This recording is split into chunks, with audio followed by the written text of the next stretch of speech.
Monday, everybody. Yo! Hello. Back. We're Yeah, all what up? recovering from Thanksgiving dinner. We're digesting. Still napping? Yeah. Nap squad on Monday. Do you guys do a ham? We had Like, ham. is ham a move? There was ham where I was at because the Yeah. preference was ham. The preference with over I turkey. prefer ham. Wild. I don't think I've ever had a Thanksgiving where it wasn't just turkey. I think you and I talked about this Yeah. last week, Brian, where like we always would have ham in Virginia as an option. So you do both. We would do both. Oh yeah, no. I don't think it's ever in substitution of turkey. Right. It is Yeah. always side meat. They did like where I was at. I think they just did a big chicken and then ham because I didn't like turkey or for some reason. But then a week before, I was at James and Katie's house, the Jerks. Oh, nice. Yeah. They did fried turkey, which was good. You know, fried turkey is always good. One time I did Thanksgiving in England, or as they call it, Thursday. Good riddance day. Yeah. I just ransacked a place for Cornish game hen. Yeah. In England, they're like, where do those religious wackos go? All right, so we're keeping an eye on NASA's InSight stream. It looks like they would have just passed entry, and so we'll keep an eye out for more updates on NASA InSight. Yeah. Think that guy wears the hat all the time, or is he doing it for the meme? Is he doing it for the stream? Yeah. I bet he would do it for the stream. I wouldn't be surprised if someone was like, "Oh, I don't want some people to see." Because like, remember, going dude bald. with the purple hair. Yeah, the Mohawk guy. Yeah, Like, there's got to Hot be NASA one whack. Like, I bet you that hat already has its own Twitter. It's it's already live blogging. I've met Mohawk dude now a couple times. Like he's always popping up and stuff. So That's cool. Didn't learn his name, did you? Bobak. Bobak? Okay. Bobak. There you go. Showed me. Oh, in your face. I know. I'll tell you what. You got a Thanksgiving dish of these L's. I get L stuffing right now. Yeah. Oh my goodness. Okay. You guys ready to do the show? You need a minute? Oh, I think we're good to go. Roll. I'm gonna blow my nose, but I'm gonna mute. Okay. Let's see how We'll that goes. see. Jesus Christ. And Oh, look there at he it. goes. You got it. Houston, we have blow. I don't want Justin crying again because I had to blow my nose. Yeah. Hey, please pour your soul out. I was in tears over your soul pouring. Oh, so good. God, this flippin' dude. All right. Well, then let's start the Weird Things show. How about it? We'll start in 3, 2. Hello and welcome to the Weird Things podcast. Broadcast. That's we're gonna get you all riled up. Zap. Yep. Zap. No Zap. Catholics allowed. I started to say podcast, then I said broadcast, and it became A podcast. podcast. Yeah. Yeah.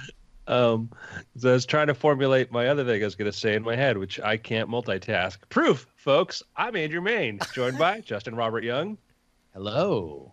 Brad Brushwood, Man, me without my cattle prod. and the victim of said cattle prod, Mr. Bryce Castillo. Zap. Ow. Don't do that, Brian. It's not cool. I'm like, okay, switch to the four shot. Zap, zap. Backseat Now driving. your turn to get me. Hey, while we're doing this, we're watching the Mars InSight landing with some very hilarious closed captioning. But so right now, NASA trying to land a probe on Mars.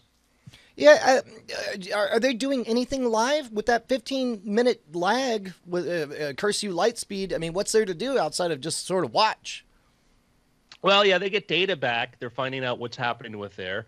You know, in the remote situation, there could be. I mean, now it's kind of like I don't really know what you could do at this point when you're going through entry. It does occur to me, like, let's say now they got something that like, oh, the so-and-so gizmo component has seized up, and that'll be a problem in 30 minutes after it's landed or whatever. So it's like, well, let's reboot it now, or... Yeah, I don't know. Yeah, at this point they do that, but as you point out, rebooting is one of the things they can do. Other stuff, but yeah, I mean, it's this is a mission profile that was planned a long time ago, and now they're gonna just sort of like, let's see what happens. So, we'll see what happens. So, I guess other people are kind of following us a little more closely while I try to interact with you guys. Yeah, and we'll see. It There was looks some like- clapping. It looks like the parachute has deployed. deployed. Yeah.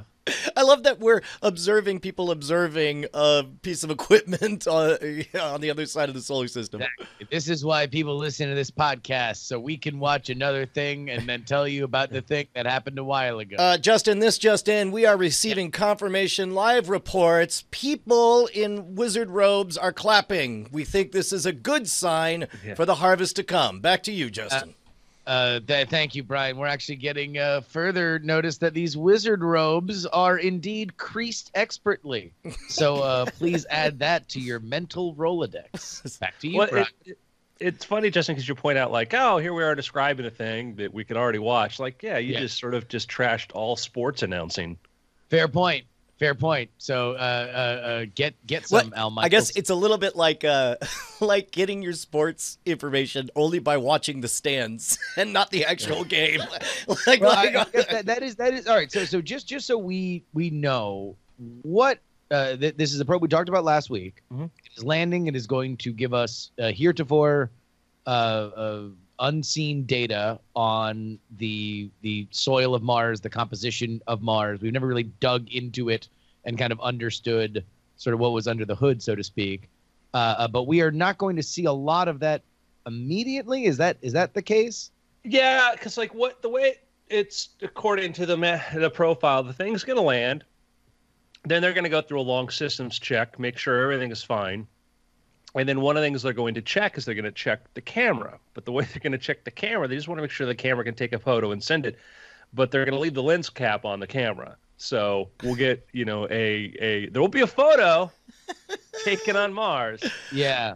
Is there any reason for doing that? Well, I mean, if what you want to do is verify, I mean, the only thing that's unfortunate is that this is any kind of media event and that somebody hasn't thought through, hey, it does. This is one thing SpaceX has been very, very good about is understanding that there is room for some artistry so that people can really, to use a Martian word, grok what is happening and the significance of it. And whereas by the numbers, science people be sciencing, whether you take a picture today or tomorrow and, most likely on the checklist, there's a lot of other things you should do before you take the lens cap off. So in that regard, it's a perfectly fine decision. It's just an unfortunate one in an age of media events that is happening. Hold on, touchdown is on the surface of Mars. There we go. It's there.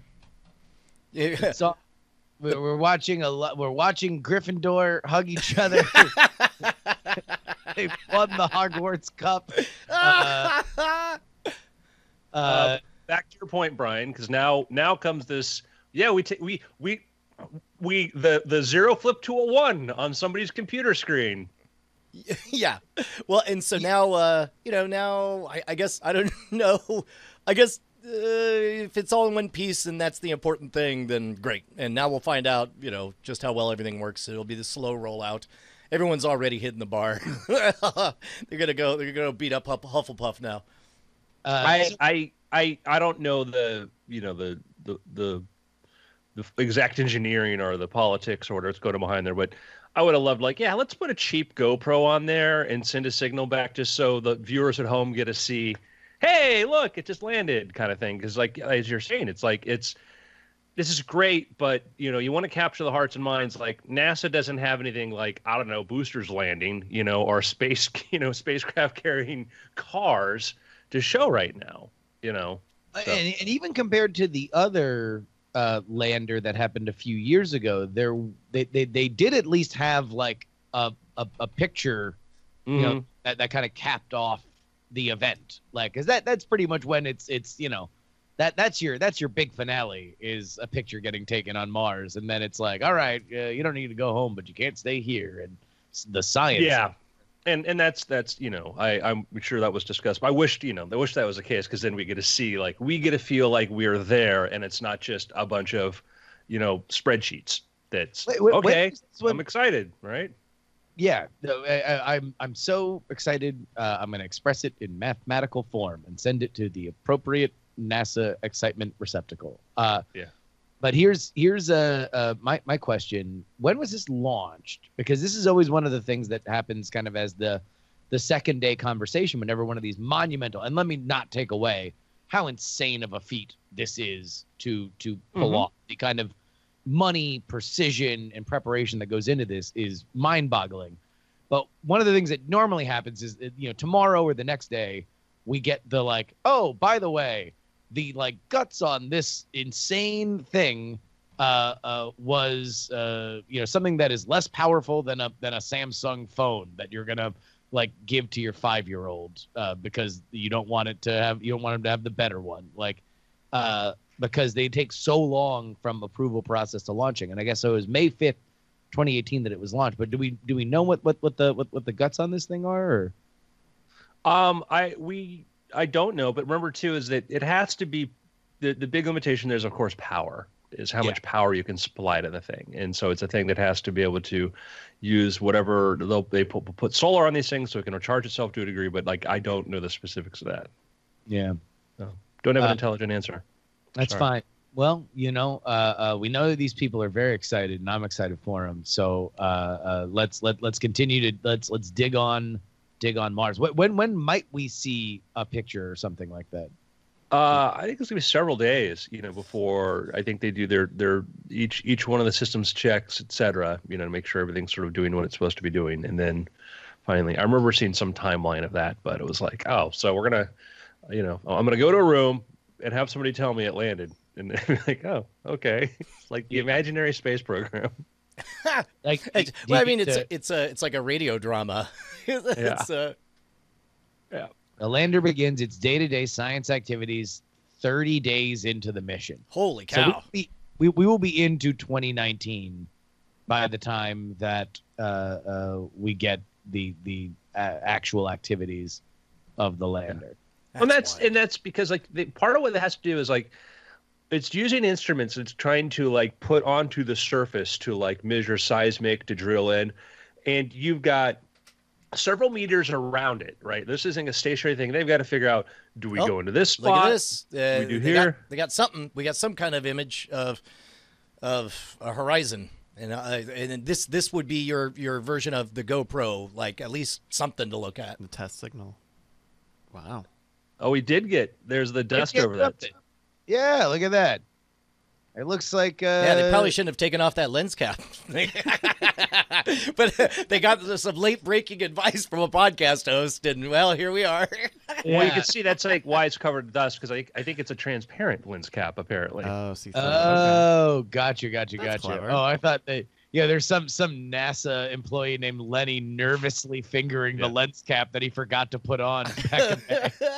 Yeah, no, what we're looking at, it looks like you see what we assume is a wide angle and just tons and tons and tons of dirt all over the thing, because it's plated. But that's the cap that comes removed. So there we go. Okay, so it was a transparent lens cap, and that's what the image that I'm sure people who are excited about this have possibly even seen by the time that they listen to us talking about.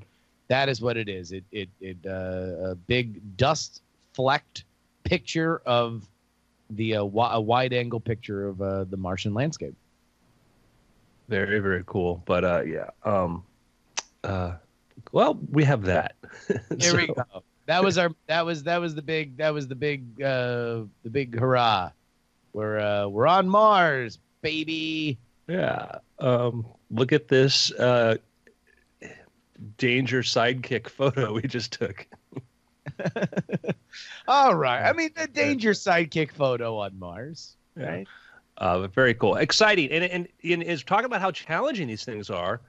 Is these things the success rate of probes to Mars has not been very high at all. It's been we're one of the few ones to like not reliably, meaning like more chance of success than not. Like the Russians have kept everything they've tried to send to Mars has just failed. Fueling conspiracy theories.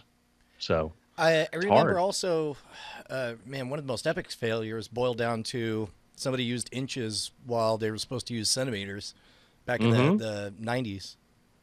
Yep. That's been, just even the launch point and then trying to get there. So Mars is hard. Wait a minute. Is there a conspiracy that Russia has gotten to Mars and they're just lying about it? Oh, I figured the conspiracy would be that the U.S. is goaltending, is sort of batting them out. We're slapping them out of the sky. Yeah, they're like, oh, did you lose that one too? Oh man, about that, man. Up, right? I guess that's the convenience of having a secret moon base since we got there 50 years ago. I think you guys would know how to get to a red planet. Just saying, Yeah. I mean, it kind of sticks out like a sore thumb. Yeah. Well, we'll change the topic here, gentlemen. All right. This was it's a very interesting piece. I sent it to you guys with a note like, let's talk about this. And there is a journal that is being put out. It's going to start, and it's called the Journal of Controversial Ideas. And the premise behind this is that, hey, there are some ideas or some topics in science and the social sciences and elsewhere that might be too controversial for someone to publish under their regular name, meaning that it could cost reputational, disadvantages, et cetera, and that maybe we need to have a forum for allowing people to, publish anonymously in a journal that's got, some more rigor than just, I put it up on a Tumblr, but still allows for anonymous publishing. This is interesting because they would have to vet the source because you don't want to just open anyone up to it. Wait, you don't have to vet the source. I think you just have to vet the research. The data. Yeah, I guess so. But then the people who are making those editorial decisions, they're putting their names on the line, right? Or are they anonymous as well? Oh, I think that you could take some stuff. I think the idea is that I don't know if the journal authors plan to know, but I think that the journal can say like, hey, listen, read the paper, and it's kind of because there's been a lot of controversy over this, and kind of the argument is like, hey, let's just judge the data as you should with any other journal. You should judge the data. You can say like, we can evaluate, but there is a reproducibility crisis in science. That is a big problem. We're finding out so many big papers cannot be reproduced. Psychology was rampant. We're finding other issues. And I don't even think it's an understatement to call it a crisis. I think that is a legit huge problem. Yeah. So and part of this comes from the fact that if you're a big, huge university that can do a big comprehensive study, chances are that somebody's going to be able to reproduce it are limited. So if you have weak signal, but you believe that you found it, and that's a big problem. We found some nutrition studies from major universities, et cetera. So there's already a crisis there. But here, this is trying to address saying if you wanted to talk about controversial topics. So, let's, it's one of these things like, man, I could think of a number of controversial topics, but I'm almost. I think it really is interesting. Like, a moral case for human cloning and genetic engineering. An economic case of how it would be better for not only mankind but possibly the planet to learn to adapt to climate change rather than stop it. Although you're avoiding the third rail like a big way. Which one is that? Gender, race. Issues? Yeah. Demographic studies. Yeah. Wow. That would be hot button stuff. Let's kind of take the kernel of anonymized information just writ large, right? Because we do have a relationship with anonymized information in popular culture. We oftentimes think that it is something that is more, it reveals a deeper truth. We even saw, the trend a couple of years ago of social networks trying to be built on anonymized data that tends to have a tricky relationship once you start to get it going. But anonymous sources happen in newspapers all the time. The question is, when in all those cases, you're trying to defeat something that squashes certain conversations and debates. In the case of anonymous sources in newspapers and magazines, it is these people have jobs that they need to protect, and so getting valuable information in a specific scenario is something that we generally understand is necessary for truth to be fully known, specifically when it's in high pressure situations. What I would say with this is kind of a repudiation of the academic system being the end all be all of not only scientific research, but also the dissemination of it. That, academic journals are very often tied to where certain reports are done and how they are completed. Academic researchers, are often tied to fundraising. If you do a big splashy thing, then you are going to get more of it. If you do not produce those kinds of results, then you will get less of it, which I think we can probably all agree, if it's not the only way to do it, it's certainly an imperfect way to do it, and it is rife for possible fraud. It does seem to me also that this idea for a journal doing this is inherently scientific, because if we believe that the ideas are what matters, then, the reputation, the baggage, the history of the person who writes those ideas should theoretically be irrelevant. And so it's a way to double blind any biases that people might have for who is saying it, and this guy is in the pocket of big oil, or he voted for this person. Yeah, I don't know. I'm trying to think of any downside about this. I mean, outside of the vague meagrams about dangerous ideas, taking hold, but that doesn't seem to ring true here. Well, I will. Let me pull up the an article. There's been a lot of criticism of this, and criticism sort of stems from one of the ideas. Let me find this delightful quote. Let me get you. And by the way, I do want to recognize one of our best listeners, viewers, and supporters, Tally Zarel, who is currently doing academically sponsored research on brain chemistry. So she's issued me a settle down. I'm not here to say that all academic research is suspect. I think that there is a tremendous amount of good that is driven forward by it. But from my albeit imperfect view of it, I don't think that it should be the only place in which credence is given to good scientific breakthrough. Yeah, you're not going to find a more pro-science crowd than I think here. But the process, talking about how the process gets messy, this is only peripherally related. An equally nutty and I think possibly important idea. I remember shortly before his passing, Michael Crichton was calling for double blinding funding so that the people executing any study could not know who was writing their checks, and therefore could not, in a million little unconscious ways, bias their results.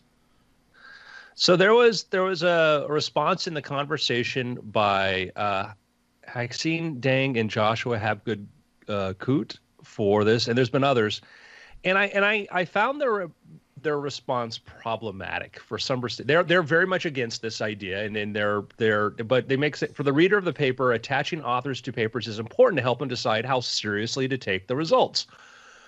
So they're saying, like, well, how are we going to use the argument from authority when evaluating something that's in a journal? Well, theoretically, if it's in a journal, it's past a certain amount of credibility.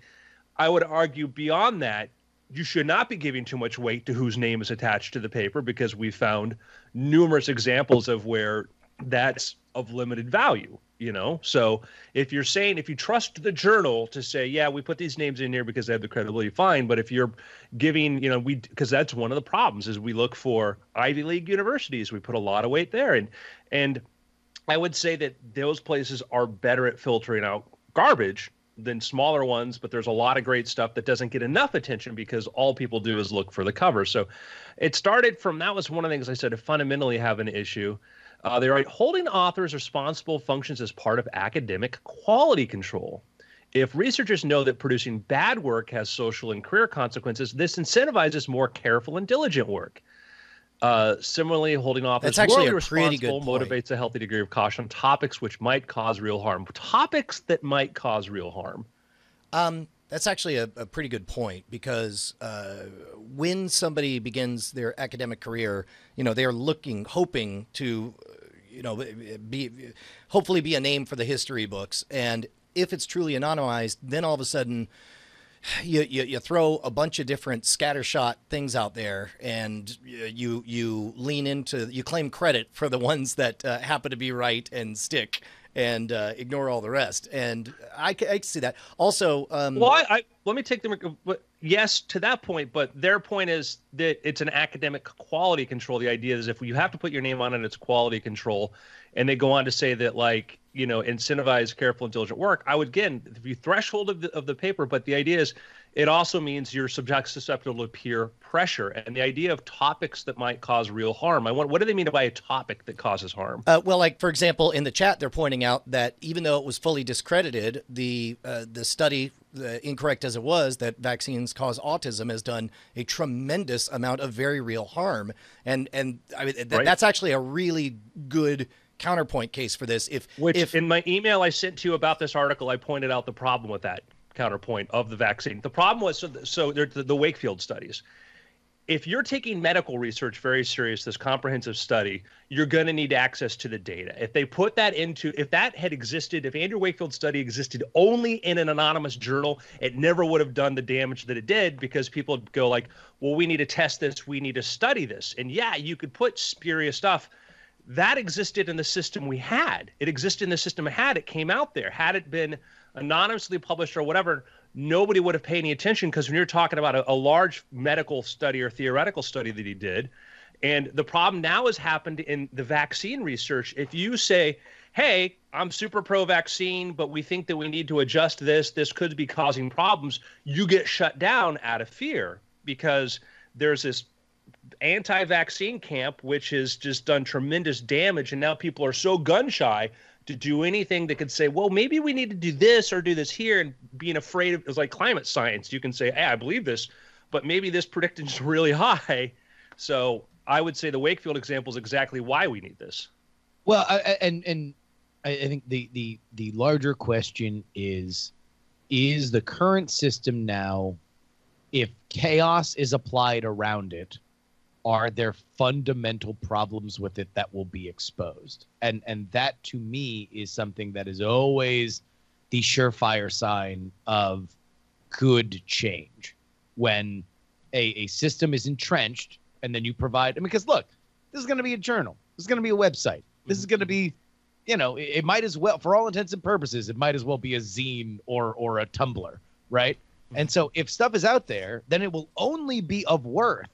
The chaos will only be of worth if it provides counterexamples to things that are already understood to be solid fact, or it provides ideas or proof or evidence that things that we understand or are vetted by other more prestigious outlets might have to correct their findings or reproduce their findings. And if that's the only way that this matters, that this is a problem, then I think that's okay. Well, otherwise it'll just be ignored.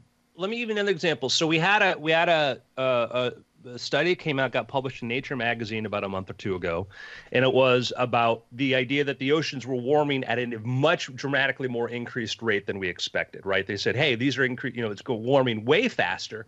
Made headlines around the world because I think we all think climate change is something we need to focus on, address attention to here. But this was saying, no, it's way worse. Okay. Published in Nature, made its way around there. Took a month or a half later. I don't know if they issued a full retraction, but the people who published the study said, wait, we think we got these tables wrong. We think we need to go look back at this. We may have way overestimated this, right? The reason that happened was a climate skeptic, I want to say it was I forget who it was, and when McIntyre, I forget his name, had said, hey, looked at the tables, looked at the data, noticed they made a big error. Said, you guys made a big error. Published this, says, hey, look at this. And it was very clear they made an error in this. Not to say the oceans aren't warming, let's make this clear, but not at this dramatic rate that they said. Why did it take a climate skeptic, an outsider, not a guy part of a university, to be the one to point this out? It made it all the way to Nature magazine.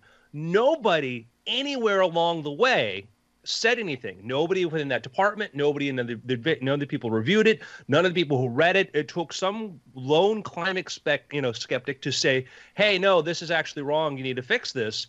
That's part of the problem with the process. Is I can tell you my theory on why. It's because it's easier to say, yep, it's worse than we thought, than it is to say, nope, it's not that bad, or maybe, something else is going on there.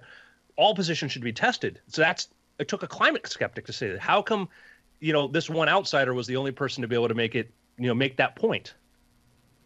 So, what would in this specific example the existence of this journal do to ameliorate that? If you're a person who is, I guess your theory is along the way people noticed, but they just didn't say anything because might be, but they're because of the fear. Like if you say, hey, like no, I think climate change is a real problem. I think this paper way over exaggerates the situation. We've had a number of people who've retreated from this, like Judith Curry, who was doing, I think, good research. People like her who just got out of it because, like, she says, I can't correct these things or make notes of this without all of a sudden being attacked by all of my peers. I mean, Judith Curry's had a great reputation, but she said, hey, there's some problems, some major papers everybody else agreed with, and basically kind of just she just said she left academia of her choice. But there are a number of people there who, as far as their scientific reputations, I understand, we're solid, but there are people saying, well, we need to apply this standard, and we look at this and that, reflects bad. I would say that Tally in the chat, and again, this is Tally's business. Like this is what she does. Is academic research. Makes the point that peer review is often a label that is about as useful as gluten-free on a water bottle. Which, like, I think if you want to look at the worth of the relationships that academia has with these journals and the way that we understand a career progresses is, there are certain names and they are vetted and they are respected and they're the ones who get their studies published, then that's a major issue. If somebody from inside the machine is like, hey, peer reviewing might not be quite as rigorous as it could be, like that's a problem. And yeah, I think you go to the person who's known in the field who maybe doesn't want their research overturned. It also comes into like grant applications too. If you look at like National Science Foundation, the average age of people who've been awarded grants, it keeps getting higher and higher and higher, which means how they're selecting for stuff. And so, it's the best system we have, but we need to... I mean, look, the greatest moments of the internet, in my opinion, have been when large systems had very small chaos applied to them, and they had to radically recalibrate how they thought about doing their business, because there were, I don't think it was necessarily, maliciously done, but shortcuts were taken and the shortcuts worked and we just kind of kept moving along. And then the internet allowed the world to comment on everything, and be it something as small as somebody realizing that the font on a controversial memo from 60 Minutes could not have been produced on a typewriter at the time that it was supposed to be done, and instead was identical to Microsoft Word, or something even, like this. I think we should not fear. Anybody who is doing the proper work should not fear a little bit of chaos. You should understand, this is the chaos that surrounds you. You should be able to build a boat that withstands these waves. So I understand the idea that, okay, well, this might be something that we can't control, and now it is outside this little system that we have set up.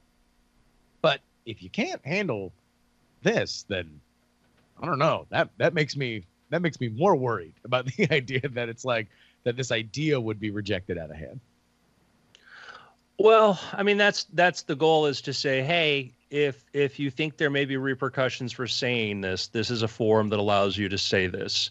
And the when you say it in that forum, you lose the credibility that comes attached. You lose the credibility not being able to use your name. And like in a case like Wakefield, you don't get to say I'm from this hospital and all of that. So give it weight. And that was part of the problem is that he had so much credibility because of the background he came from, et cetera. But things that appear in the Lancet are going to be treated much more seriously than this journal. But if you want to have a forum to say, hey, look at this, here's some research, take a look, make up your own mind, and not have academic repercussions on you, I think it's a good idea. Well, and also I think it can create a system within academia where the question is, now you can have places that are like, all right, well, we're going to take this data and we're going to violently try to reproduce it. And we are not going to have our own ego to it. And if we do reproduce it, then we will get our name on it and we will get the benefit from it. If we destroy it, then we will get the benefit of having destroyed it. I think that the more we talk about it, the more I think that there is a tremendous value to getting ideas and evidence out anonymously. So you remove some of, again, like Brian said, you're double blinding. He mentioned the Crichton idea of double blinding the funding, but also look, double blind, remove your own ego from these findings. And let's have a lot of these amazing minds focused on destroying this evidence. And if they can't, then we got something. That's science, right? Like we should be trying for the failure, and when we can get the success, it's awesome. So there we go. Yeah, there we go. It's funny. The one thing that Tally says in the chat is that it reminds me, she's describing the peer review system much like I think a system that Andrew as a author goes through to get his book blurbed, where you just kind of send a manuscript along and you certainly hope that everybody who is giving you a really, really good quote reads it, but you're not going to their house and you're not making them write a book report. You're just happy that somebody writes a nice thing that you can put on the cover, right? Yeah, and it's we have the ideal, because we like to say science system is self-correcting, which I believe, but I like to say how do we know? Yeah. How do we know? How do we know? Have we known everything that's been corrected? In a long enough timeline, everything's self-correcting. Is it the rate at which it corrects? What? I was gonna say, here's something that self-corrects. Patreon.com/weirdthings. How about you head on over there right now? Yeah. You want to know what? Here's the thing. Guys, I know that it's this is a very big time of year. Everybody's buying stuff. It's Cyber Monday as we record this. However, I do want to let everybody know that every single dime that comes into the Weird Things Patreon is very, very, very much appreciated, and it keeps us creating this very show. So go ahead and head on over there right now. Patreon.com/weirdthings. And I'm gonna point out that hey, another way to support the show is support the contributors of the show. I know Scam Stuff has got a sale going on right now. Some great stuff. I bought, just so you know, I legit bought the Houdini box cell? thing. Yeah, not because Brian's my buddy and I'm gonna support. I'm not that guy. I'm like, this looks really cool. I want to have a cool thing. I can sit here and have people check this out. And if you've never been to Scam Stuff, go check out the cool stuff there. Yeah, and as a matter of fact, I was speaking to David Rowan earlier today, and I think we're just gonna hit a buzzer and extend the sale by another 24 hours. Normally it's you got this kind of Black Friday to Cyber Monday thing. Amazon gets a week. So. Oh, do they? Yeah. Okay. Well, yeah. So you got time. If you're just getting this, then head on over. Yeah. I would. Also, stickers with DIAF. Get that Night Attack loot and your politics shirts. What if I really hated Mayo? What if I really, really hated Mayo? You get the Death to Mayo enamel pin. So that one's actually selling really well. So is the Night Attack button set. We have the Jury and Politics button set. And, of course, the biggest, most diverse sticker pack that we have ever offered, including going way back to the first orders that we ever made, original Spearmint Nitrate art that, when that stuff is gone, man, it is over. So head on over there right now. Stickers are DIAF.com and use offer code BEES for free checkout. Yeah, bees always had to be the bees. So stickers or diaf.com. Yeah. Stickers or DIF.com, because I didn't get around to the rebrand before the end of the year. Yeah. We know our topic now for after things. So very cool. These guys are super, super creative, and they're creating cool stuff for you people, for you ungrateful people. Not all of you. Not all. I mean, look, you can always go to Amazon.com and buy one of Andrew's fantastic books. Don't worry about that. Don't worry about that. I'm just saying. There's a lot of really good books out there. Just search Andrew Main. Yeah. You know what? Are you somebody who's read an Andrew Main book and enjoy it? Here's another idea. Why don't you give the gift? But you buy a book and you write why you liked it in the cover, and you give it specifically to a person, and that is one of the most special. Some of my favorite book reading experiences have come that way, because there's something about sharing thoughts in your head that feels intimate and precious. There was actually the first night I hung out with Brian. I left with, it wasn't physical books, but it was definitely audio. I think I left with like 4 like audio books on a thumb drive that that Brian handed to me on my way out the door, which was amazing. Gentlemen, yeah, get ready to panic in 3, 2, 1. Oh my God! The Chinese are creating CRISPR babies. Oh, that to the uninitiated, that could sound really bad. Instead, it's only mostly bad. They keep them in that drawer with the lettuce. They rotate them on a spit until they get crackling. So, CRISPR, as we've talked about before, is a gene editing technique that we actually stole from bacteria, which allows you to take precise genes and remove them. You can also swap them out. And there's another technique like that called Cas9, which, there's still some debate over the efficacy, how effective these things are, whatever. Amazing techniques that have led us into like whole new areas of how to do specific gene targeting. Right now in just about everywhere, including the U.S., like we're very specific, like, hey, don't do this on human embryos. Don't do this on this. We fear the unknown. We don't want you to do this.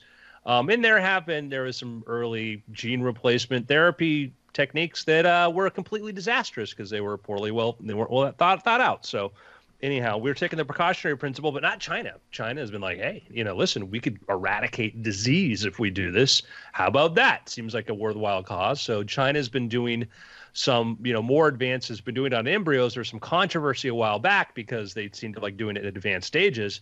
Now reports say, and again, it's the internet, it's shifting sands. This is what we're hearing now, but it could change.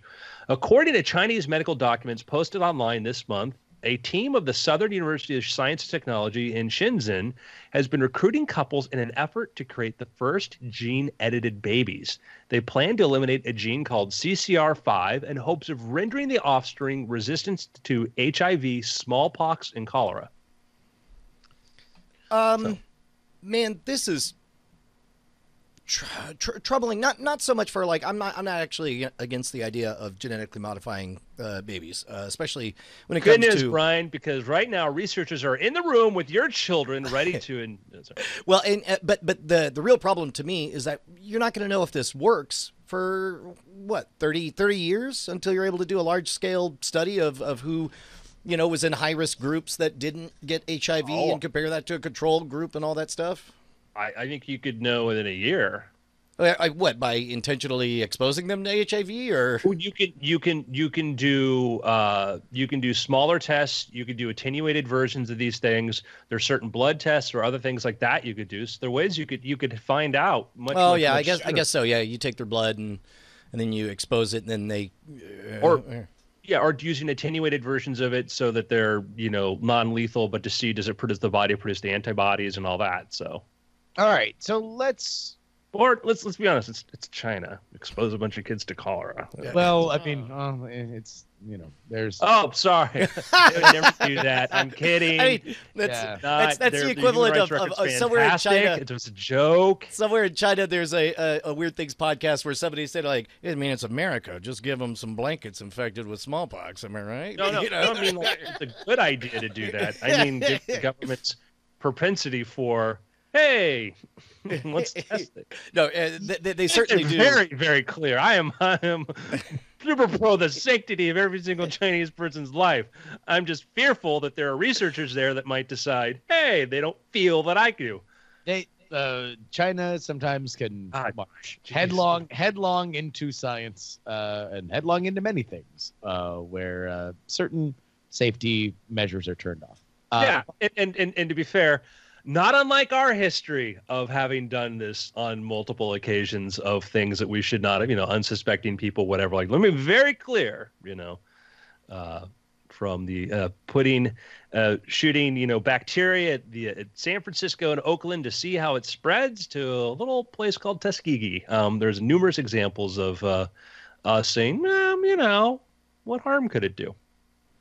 Yeah. Now, that being said, let's kind of pull back to the larger idea about gene editing. Brian, do you want to speak for the pro or con of gene editing? Because I think you guys probably have a better idea of it than I. Yeah, I think. I mean, I'm not pro doing it irresponsibly, but to me, it seems utterly inevitable. Like at some point, we're going to be so good at it in all of the critters that it will be a moral imperative to begin doing it on humans. There's no reality that I see 500 years from now us not doing that, because, and in fact, I could see demonizing parents that refuse to, where it's just like, wait, so you're just going to let your kid develop this disease and die instantly upon childbirth? Shame on you. So basically, you're saying, like, based on our cultural attitudes toward vaccines, and let's ignore some of the stuff that your aunt posts on Facebook for 5 seconds. But like in general, society snapped to the idea that vaccines are a really, really cool thing on the large evolutionary timeline fairly fast. And this would be yet another example of, hey, we do want babies to live longer and healthier.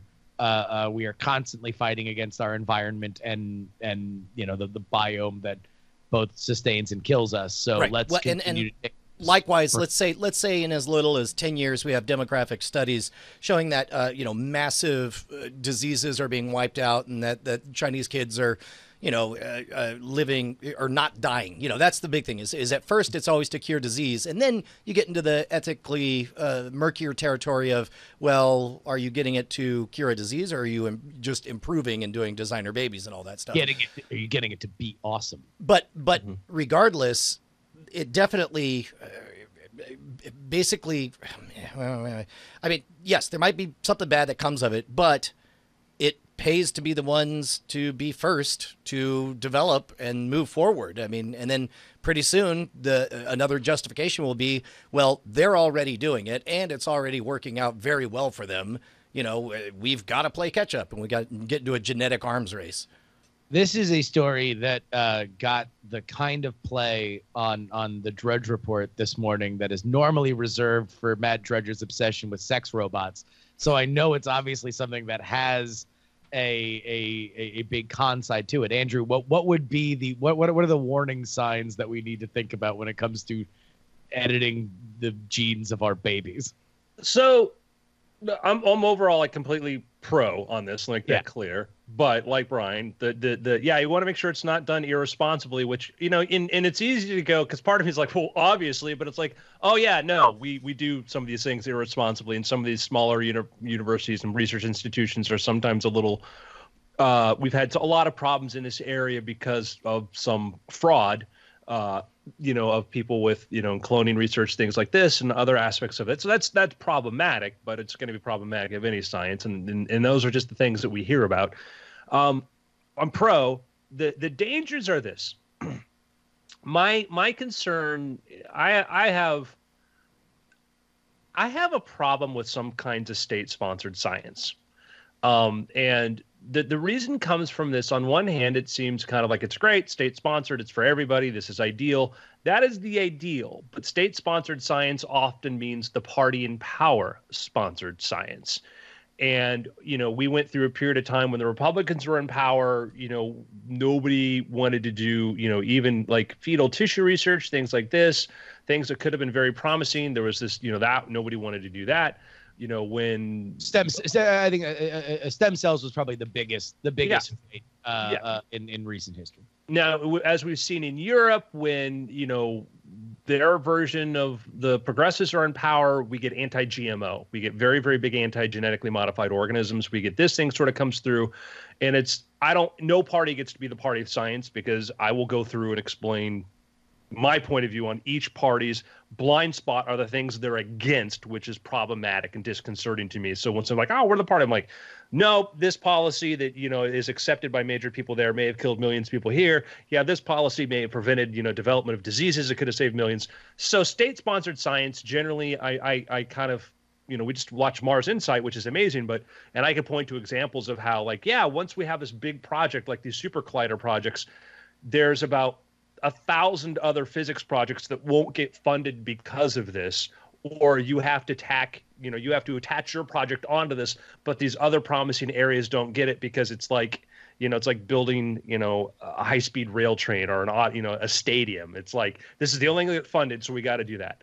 The other problem comes into is when you get a single party system. Imagine if we had one political party that got to be in power here forever, and they got to choose this, when they talk, we start off, it starts off with like, hey, let's, edit out, these genes for disease, et cetera, things like this.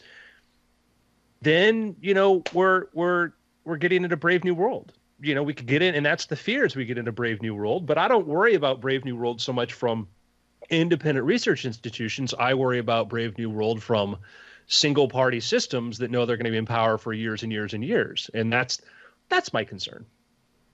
Yeah, but they'll do it anyways, so it's irrelevant. I mean, like, China definitely. I mean, just go ahead and look up the true love and romance story of the parents of Yao Ming, if you want to understand. Yeah. Basketball. Oh, really? It was like a state arranged marriage. It was breeding. Wow. They bred a optimal basketball player and then garnished his wages throughout his entire career.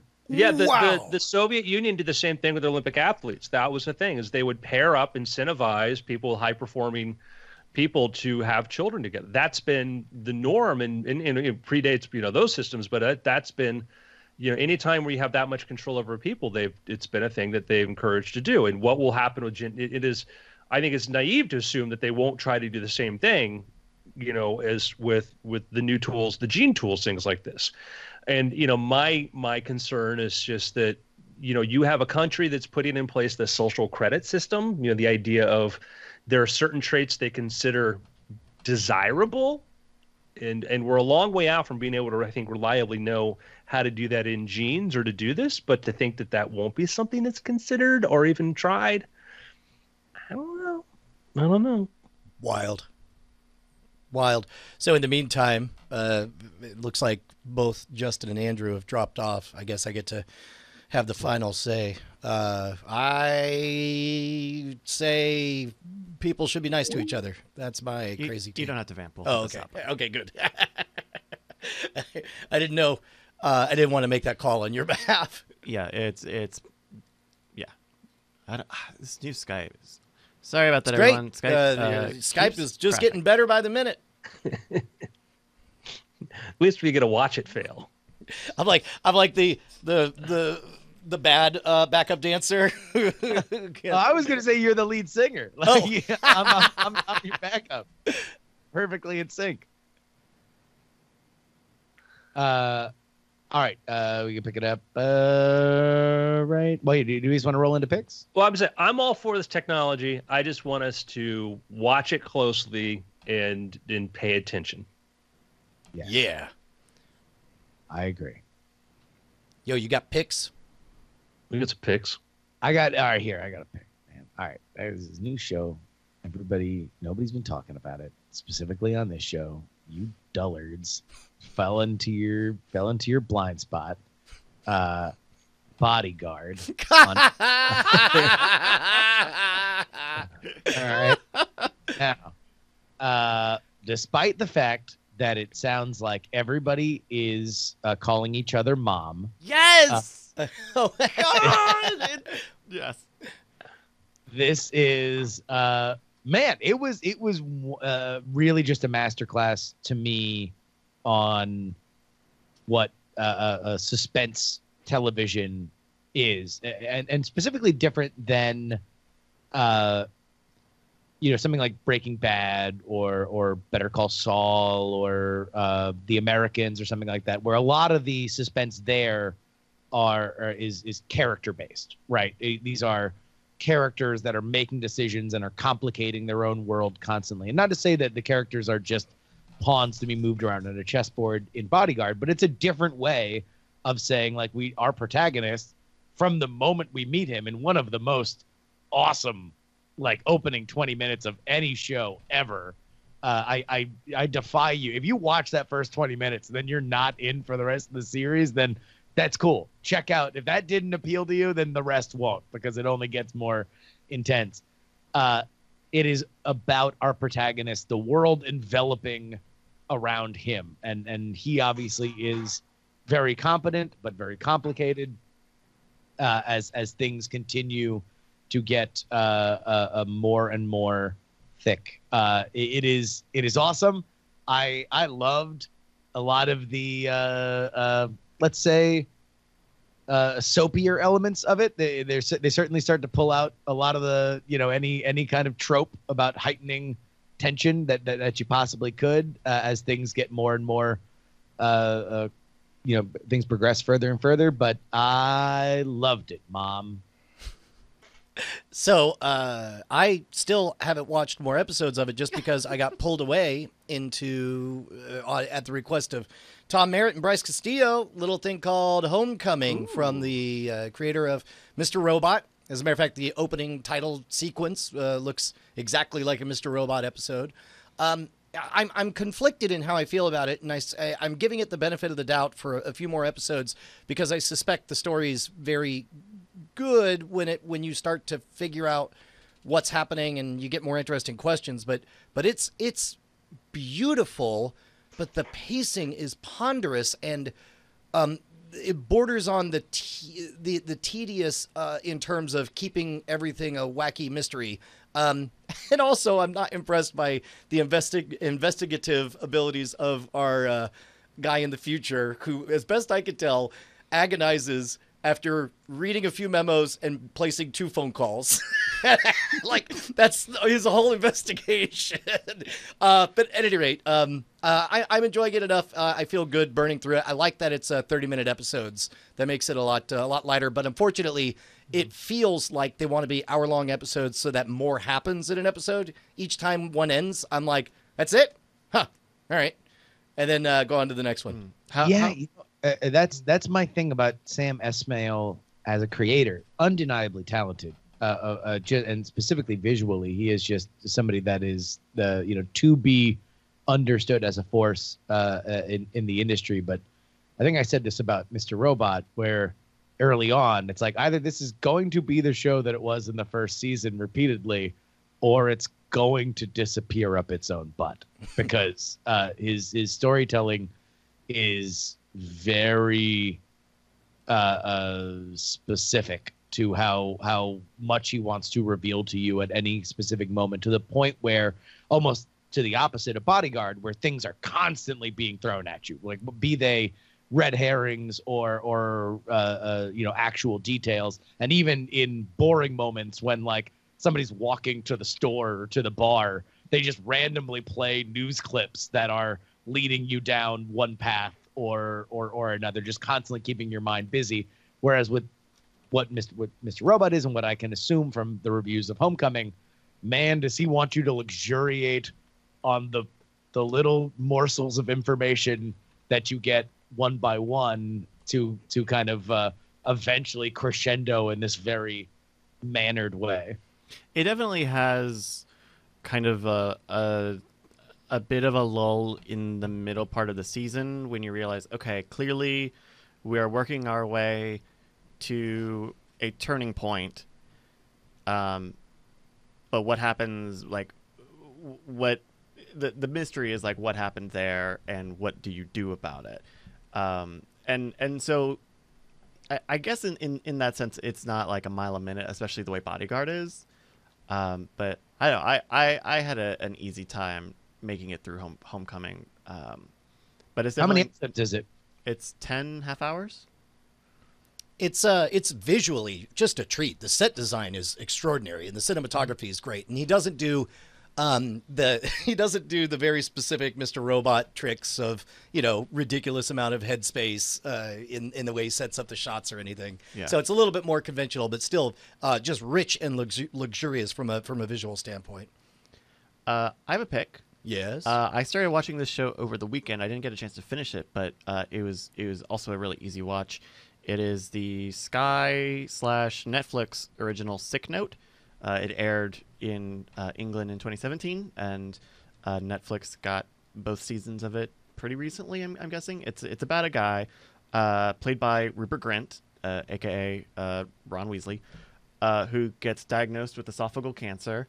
And he's kind of a slacker loser type guy, right? He works for an insurance company in England trying to sell people insurance. But he's not very good at the job, and he's in a bad way with his relationship with his girlfriend. And once he gets diagnosed with cancer, he tells people and people find out. And so his girlfriend stays with him to offer support, and the job that he's at is keeping him on because he's such an inspirational medical story. And then he finds out that the doctor messed up. He doesn't have cancer. Oh, geez. And because the doctor is also kind of a loser doctor, he doesn't want everyone to find out that he was misdiagnosed. So they both are playing this like tightrope game of, we're going to pretend you have cancer and then we'll cure it in 6 months. Oh, wild. And it's good. The one thing about it that I don't love getting through the first season over the weekend was it's a good concept. There's a lot of things you could do with it, but it feels like a story where they did one thing with it. Do you know what I mean? Like you could do a lot of like little whackety schmackety sort of stories about faking I have cancer and the two's company of trying to keep two different realities alive, but they kind of do one thing, and that sort of overshadows the larger concept, which is a little unfortunate. But I thought it was really funny, and it was a pretty easy watch. And because it's a British show, there's only like 13 episodes across both seasons. So it's pretty quick to watch. So And then they'll never do any more. And they'll never do you'll any more. see the same actors in the next 50 shows. also, Nick Frost is also in it. He plays the loser doc. Oh, right on. So Of course he is, because he's Nick Frost, and he's in everything. That's like the great joy of all British television, is that you will see everybody. Like, there's nothing funnier than the end of this of the show Extras, where Ricky Gervais's character, having had this hit, is shopping through agents, only to find out that all agents for British television stars can get you on EastEnders and Doctor Who. And that's yeah. Uh-oh. We've Oh, lost no, Andrew. You muted yourself. I muted myself. I'm sorry, guys. I'm back. A couple notes on Homecoming, just because it might be interesting to people to know. Wasn't created by Ismail. Right, Ismail's an EP on it. It's actually created by Eli Horowitz and Mika Bloomberg, and it was based on a podcast they created, which was kind of an interesting in of itself. That it was one of the first things we've seen of podcasts being made into television. And now when they did this with Gimlet Media, it starred Catherine Keener in the main role and had David Schwimmer and Oscar Isaac. Yeah. So kind of a cool thing. So there's a podcast already on to season 2 of the podcast, but just very, we've talked, this could be an after things discussion, but as far as what you can do with cool ideas and content, I think it's a very neat, I think lore, and there's some other ones, a lot of podcast stuff is being made into film and TV. So But yeah, Sam Esmail certainly bringing his visual style and all that to it. But I want to make sure we give credit to the the writer here. Just wants to give credit to and my understanding is that this adaptation is also written by the original writers of the podcast. It's not the exact same story, but it is written by them. Yeah. So kind of cool. My pick is I thought it was fun, quirky. I enjoyed it. It was a little bit different. And that is, have any of you seen Ghost Stories starring Andy Nyman? Mm-mm. So Andy Nyman is a very interesting guy. He's England from there. He's an actor and he's a magician. Andy Nyman was actually one of the people involved with like Objective Productions, David Blaine, all this. He started doing a live show where it was this sort of live sort of ghost story called Ghost Story, and it was like this sort of scary sort of stories.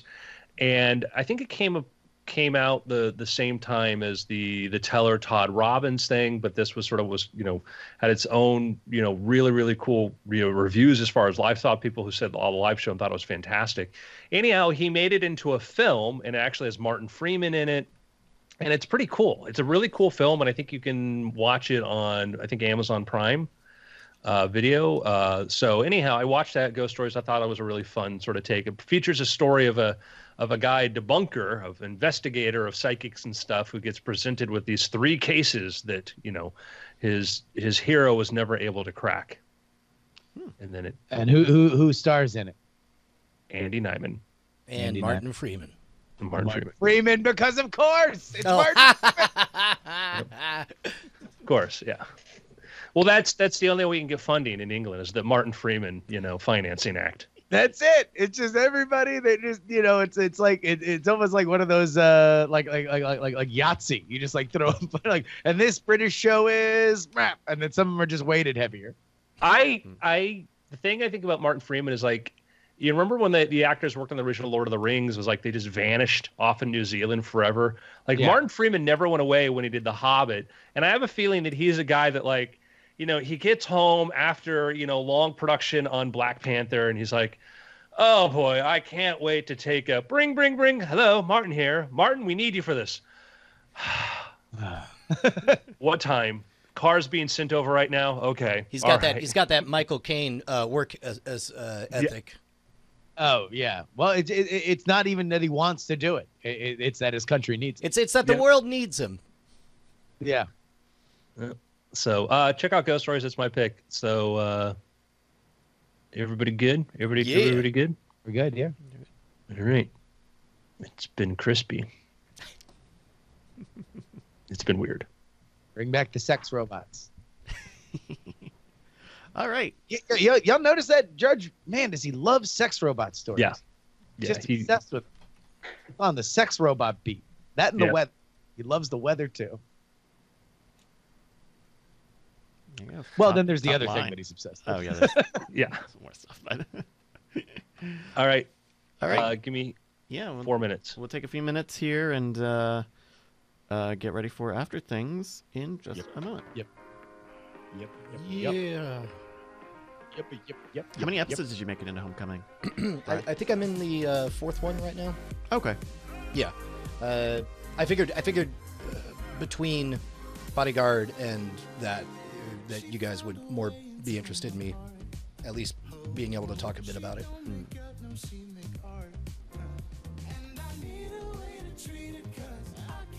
Yeah, I guess we'll talk about it in spoiler time. Okay. But as far as like, if you think of advancement of the story or of information as like calories or nutrients, like the episodes feel a little bit like junk food, where it's like, I mean, they're a delight to watch, but then, and it's like, okay, so what did I learn? Pretty much nothing. Okay, I guess keep on going. Well, it is one of the, like, it's a mystery, right? So you kind of have to parcel out bit by bit. You don't deserve that information, Brian. Well, like, for example, deserve it. For example, hey Brian, what's in my hand? What? You won't know for another 5 hours. Well, like, you don't deserve to know what's in my hand, Brian. Oh, it was an M. Night Shyamalan movie. Do you think Glass is going to do as well as Shyamalan in his heyday? Well, I mean, I think the question would be more. We're kind of in the second act for M. Night Shyamalan. By the way, have you watched the Norm Macdonald Netflix show? Norm Macdonald has a show. Yeah. No. Look, I'm Norm's super fan, so I'm going to watch it because I enjoy Norm Macdonald quite a bit. But the interviews are weird because he's weird, and it is a lot of him just kind of hanging out with people. That being said, there are a few really, the guests he gets are great. They're like top tier. Like, and one of them is M. Night Shyamalan. Does he give him the sass? When he's, he gives him the Norm Macdonald, but M. Night Shyamalan makes the point that he feels like he totally fell off in his career, and he has his own reasons for it, but that he felt that it was very much an issue of him not being able to creatively kind of. His point was like that all artists have this very weird creative kind of like vector of like when you have the skills enough to do it and the drive enough to do it. And there's like, that's like what, when you think of like a sweet spot in somebody's career that they do their best work, that's often it. It's like, it's not when they're at their most polished, and it's not when they're at their most seasoned. It's that cross vector of like, I can barely do it and I barely have the energy, and that's the magic zone. And for him, this latest phase of his career that kind of starts with, I think it was Last Airbender. No. Obviously, post that it was After Split? the horror movie where the kids go to grandma and grandpa's house. Yeah. The Visit. The Visit. That was, he wound up mortgaging his house and owned all the rights. They basically shot the movie and then sold it. And that was, I think, the beginning of his relationship with Blumhouse, that then has kind of created this sort of new world. But I think financially, I think it'll do bigger than, I don't know. I would assume it'll do bigger than Split. It's got, bigger actors in it. But I think that there's he's in I don't know, I'm way into it. Like, I was into M. Night Shyamalan in the 90s, and then I kind of, I think for many reasons that I think he even kind of acknowledges, he became a very not interesting kind of filmmaker, and now he's like into this schlocky kind of really fun phase of his career that I'm pumped for. Hey, I got to make sure Josie's okay because she's homesick. Sure. Yeah. Why is she homesick if she's home? It doesn't make any sense at all. Yeah, right. All right, I'm gonna use the bathroom. Sure. Bryce, it's just you and me. It's just you us, never Andrew. you're never allowed a bathroom break. You know that. I have a pretty good bladder. Like, I don't tend to need a bathroom break, but I probably don't keep as hydrated as I should. So actually, like, one of the signs of dehydration is having to, a lot. So, oh, really? Oh, you're just. What's your ancestry, if I may ask? Well, my dad's side is Mexican. I don't exactly know my mother's side. It's white. Okay, ever thought about doing a 23andMe? I've considered it. But not. I'm not. I would be happy to do it if a show or a stream sponsored it. But what's your address, Bryce? We'll talk about that offline. So for After Things, it sounded like Justin might want to talk about his rebranding. Justin does not need to talk about that. That was Andrew said that was the thing that we should talk about. There's precious little to talk about other than I don't think that the name I initially chose, Stickers or DIAF, is necessarily something that is representative of where I want to go with kind of all the merch, considering I want to do more apparel and pins and buttons have kind of become more of something that I want to expand into, and considering I got that name and set up that, and almost immediately there was a deadly warehouse fire in my In my your own town, and the state that I live in has now lit on fire several times. I feel like, although certainly a very well understood internet colloquialism, maybe not the best going forward. And I kind of know where I want to. I'm just gonna simplify it and just kind of make it its own. Yeah. Like Night Attack merch and Jury merch, Burn and to Death Industries. politics merch, and all that. And so I'm just gonna take a more diffuse kind of thing. Yeah. Oh, Brian's back. Yeah. So I do have a hard out at to pick up Callie. What time is that at? 3:40. 3:40. So 40 minutes. Okay. Yeah. I think I might have a small thing to talk about for After Things, but I also don't know where I'm at on that. I know you're working on a lot of stuff. I'm working on a thing that Justin knows about. Maybe it is worth kind of talking and poking at, because I after we did that thing, Justin, I've been noodling more on some of the stuff that you told me, and it's still early enough where I'm trying to figure out the right direction. So maybe that's. I think you're doing it in the right way. You're testing the boundaries and seeing what you like and what you don't. Yeah. Then I might have a little bit to talk about After Things. Cool. About a new project. Let's roll. Yeah. So I'm reading through that article you sent, and I don't know enough to know if this is really what it's about, or really about how much a reporter wants to say, look how important and influential I am, when really it's maybe not that case. What are we talking about here?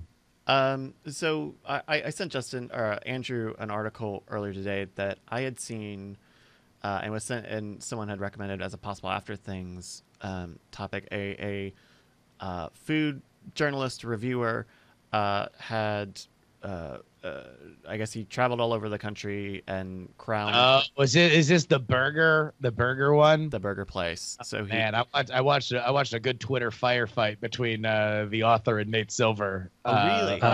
This.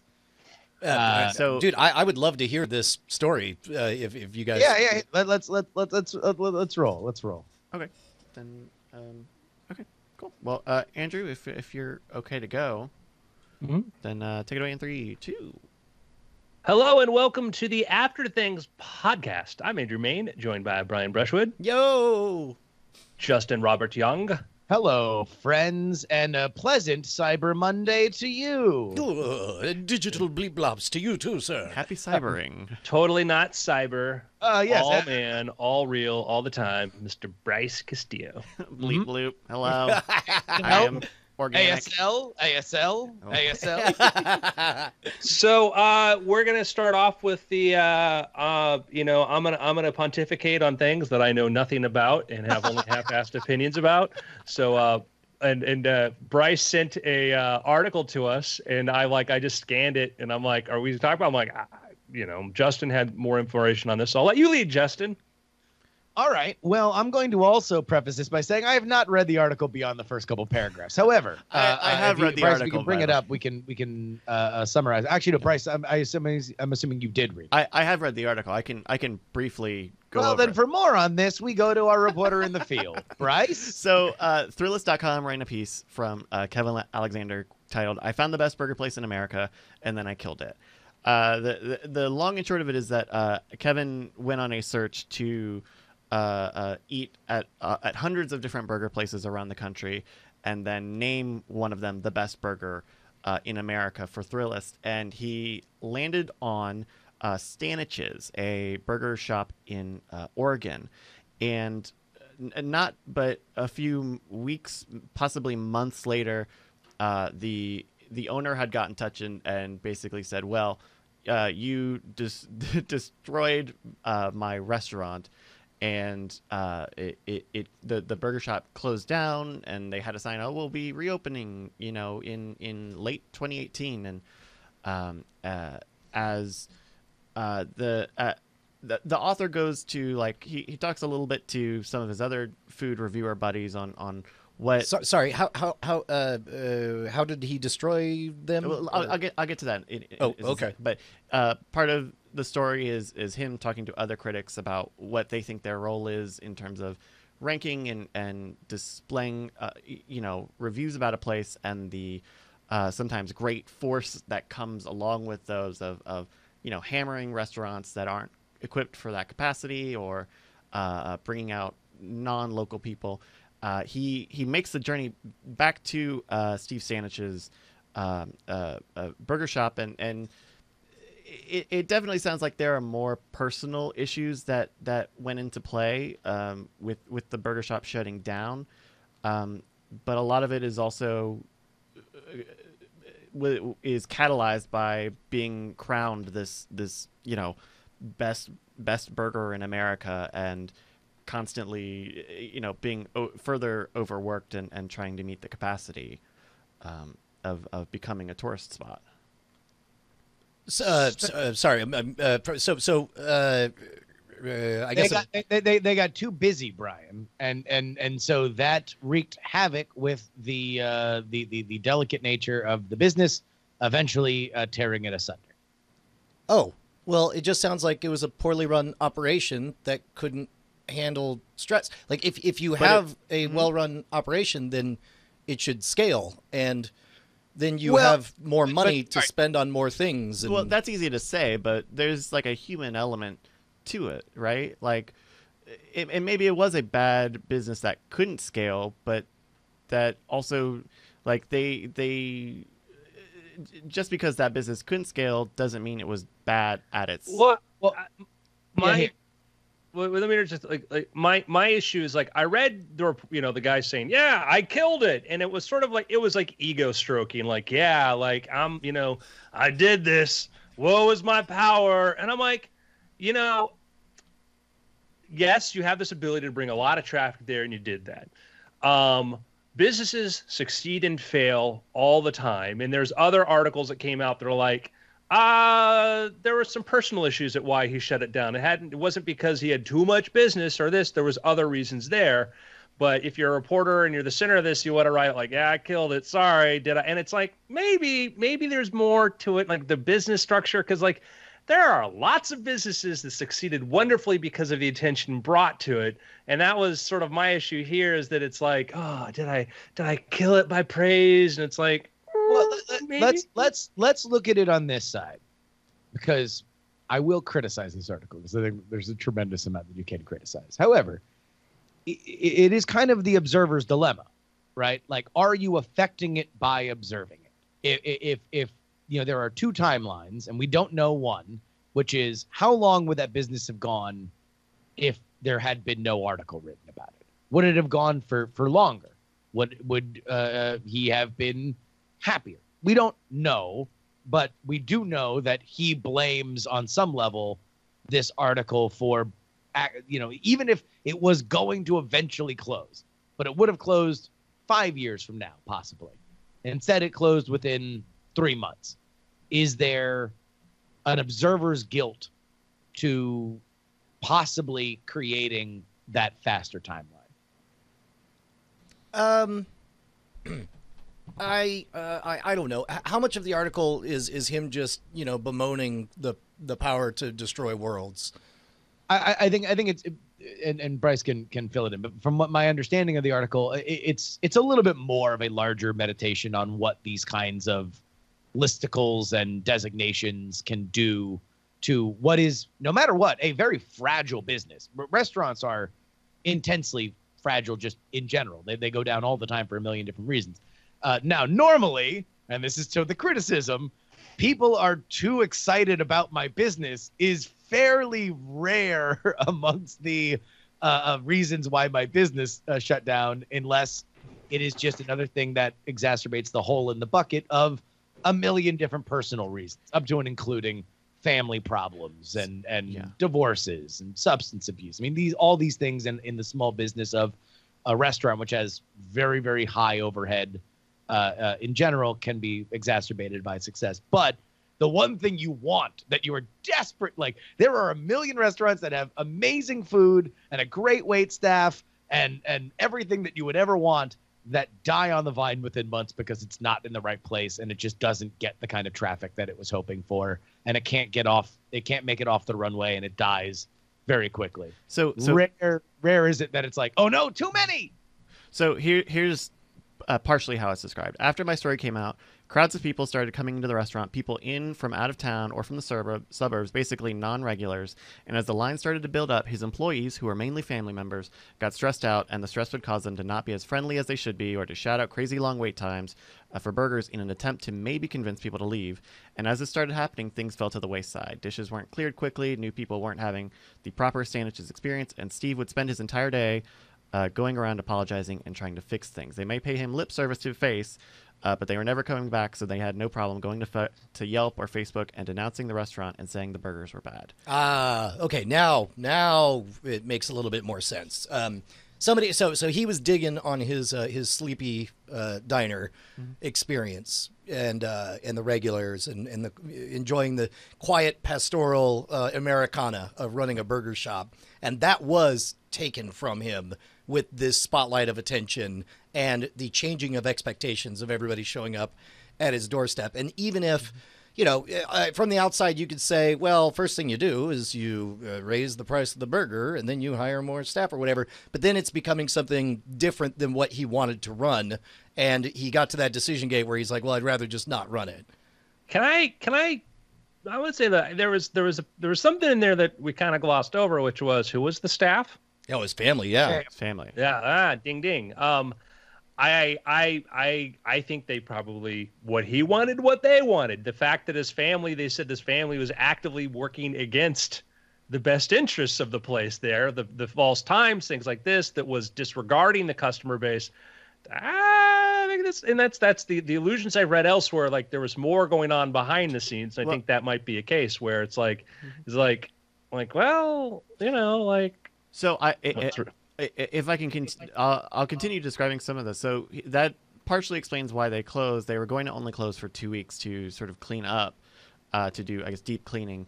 Quote, he started to explain why it wasn't just 2 weeks. He asked me not to reveal the details of that story, but I can say that they were personal problems, the type of serious things that can happen with any family and would have happened regardless of how crowded Stanish's was, and that real life is always more complicated and messier than we want it to be. So there's definitely like other things outside of this one article happening, but and that when Nate Silver had alluded to that, and thus the kerfuffle where he was saying, hey, if you look at the Yelp, because Nate, let's look at the data before the review and let's look at the Yelp reviews. The same problems existed before. They had the same complaints about the staff, the same complaints about wait times and stuff, about even it was empty waiting forever for food and stuff like this. And it's a thing we've heard before. Money or success magnifies. Yes. Yeah. It's a bit like turning up the contrast on an old television. It's like all of a sudden it just if there are dark splotches or trouble spots, they will get much harder and darker. And that's ultimately, I think, the problem there is that there are no shortages of places around my neck of the woods that are 4 or 5 table restaurants, and they don't accept reservations, and people will wait for many, many hours to get in and have an intimate experience between the cook and the customer, and they will not blame the restaurant for its success. They will just be happy that they either showed up early enough to not wait all that long, or understand that this is what happens when you go to a restaurant like this. I don't think that was necessarily off the table. What I do think is, man, having worked in and around the restaurant industry for a fair portion of my life, the average restaurant crew, from owner to operators to the employees, are far more like a construction staff than they are artisans. And it is a very hard business. It is a very stressful business, and sometimes the folks that start it, something goes wrong. Like, things can go wrong very, very, very, very fast in the restaurant business. Your overhead, because it is so high, can put you underwater very, very quickly. It doesn't sound like this business was equipped for success. So what was when he closed their doors, and I guess he still owns the place, and it's going to be under a different name with the same burger recipe or whatever? Well, it is closed. He's still paying rent on it, yes. But whether he is going to partner with someone else or reopen it is, as of this article, seemingly undecided. Running a small business that has to scale is challenging. As a kid, I worked for a costume shop, Annie's Costumes and Magic in Plantation, Florida. And, when most of the year it was a, small shop. And then come Halloween, it was one of the only games in town as far as costumes and stuff, and business was out the door. It was insane.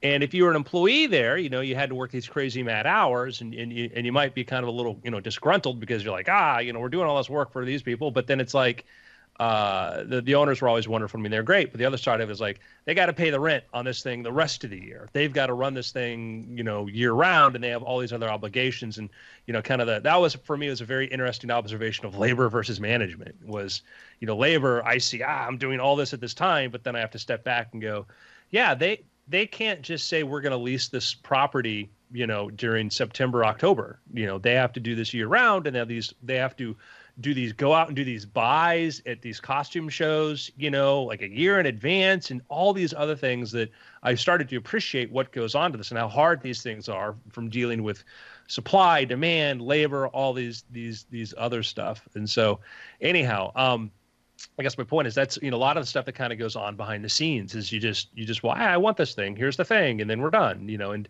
you don't have to see how naive people are about this when you're waiting in line.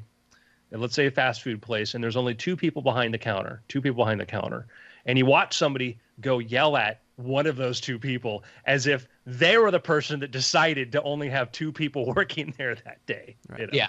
I mean, I see it. It just drives me. It's like these. It's not their choice. There's more going on here, but I guarantee you, the person taking your order is not the one that decided, this would be the situation. Yeah. Now, let's get into this. The fact that self-flagellation is something that is all over an article like this, and that we can all now feel we can all feel guilty together that yes, it is the food writer who issued the death sentence to this poor restaurant, and it is us, the foodie, that reads such lists and then goes out of their way to support these businesses that was the executioner that swung the axe and killed it. Like, there is a very reliable kind of journalism in the modern era that is about woe is us. And this is the double dose of it. The writer feeling bad about his own hand in it, and the readers sympathetic to the crowds that would go make a trip to go find the best burger in America, now feeling, I don't know, is this good? Am I doing a good thing when I go out of my way to find the things that Thrillist recommends? Like, maybe there's a natural order to how we go about restauranteering, and I shouldn't be piling on when somebody says that this is the best ramen or burger or pizza in the world, let alone the country, let alone my town. It's interesting, like the back and forth between Nate Silver and Kevin Alexander, because it's like, Nate's like, well, maybe it had to do with this, and Kevin seemed to be upset that Nate was sort of exonerating him from this. Oh, that is interesting. Like he already came to peace with like, well, I need to be more conscientious about, and recognize that I'm shining a giant spotlight that changes these businesses. And then once you have reached peace with that, to be sort of thrown back into you just decide like, well, that's the way it is. Finally, I don't have to agonize over whether I did the right thing or the wrong thing. I now have learned and grown and so on. And then all of a sudden it's like, well, here's an escape hatch if you want to exonerate yourself. It's like, no, I already came to peace with all of this. Or maybe step down off your own petard. Maybe that's the other approach to it, too. Yeah. Now you look like a big asshat for having proclaimed stuff that by the numbers appears to be false. I think that there's no doubt that, again, I think that there is a legitimate question, and I think even Nate Silver said it at the beginning of the back and forth between the two of them, that there is a really, really good article there about food journalism and about the desire to find the best and how the timelines for these things can be altered. And do we understand that, does the publisher understand and does the restaurant understand that, yeah, this could turn a small problem that, gosh darn it, my cousin's such a crappy waiter and, we can't keep a dishwasher. Man, those are some real problems that I'm going to get to next week when you run a Sleepy Burger place. It is a major problem when now people are flaming your Yelp because the cousin that was bad with 2 tables is now awful with a full boat from the second they walk in to the second that they leave. But that being said, you didn't kill the place. Well, there was the and we're biased because friends work on the show, but there was this, is Bar Rescue killing bars? Is Bar Rescue, is it actually the death knell for a bar? And there's a piece about how some bar, had Bar Rescue come in and then they closed and this very thing. But there's a website, barrescueupdates.com, where they keep track of the bars and you're some closed, but I'd say they're probably above the norm statistical average there. Well, keep in mind also this is with the fact that they have a selection bias where they need total crap shows like stuff hanging by a thread, people who have explosive non-cooperative personalities. They're making good television. So if anything, that you would expect that even more of them should be closing with the stress and the spotlight and all that being turned on them. All right, now hold on. Bryce has been trying to get a word in edgewise on the story that he brought up. So Bryce, please go ahead. No, I think back to. This is a slightly similar story. There was an artist online who was doing this little web comic. He was doing this web comic. It was almost weekly or so, but it was the sort of thing where it was cutesy and it was quippy or whatever, so it would get shared on Reddit a lot, and it as a thing had kind of ballooned into this scale that the artist did not like, right? It was way too much attention. It was kind of what everybody you would assume you would want, right? Is a lot of exposure and your name and the name of the thing to be well known. But it ended up being so much that he completely stopped working on it because all of the attention and all of the things that come with that attention, not just people interacting with you, but also everyone having their own opinion and letting you know it, it kind of took that thing away. Imagine, here's a hypothetical. Imagine somebody shining a billion-watt spotlight on Night Attack saying, "This is the single greatest comedy podcast on the planet." And then we should have really done this as a weird fantasy scenario, Brian, but go ahead. Well, and imagine all of a sudden, our regular viewers make up 1% of the live audience watching. And then, I get the suspicion, we're a bit of a bitter pill to swallow for a lot of people. We're a bit much. And then I can imagine them rioting and it suddenly not being fun for us to do, Yeah. Oh, sure. Although we've had, listen, we don't know what it would be like to have the megawatt, right? If all of a sudden we had Serial's audience tomorrow, that would be a tremendous jump, right? But we've had jumps before. We've seen platform changes and we've seen new audience members come in, and it took time, and we changed, the show changed, the audience melded together, and then we kind of rolled along. The point that I would like to make to Bryce's example, sure, is would you say that Reddit killed that comic?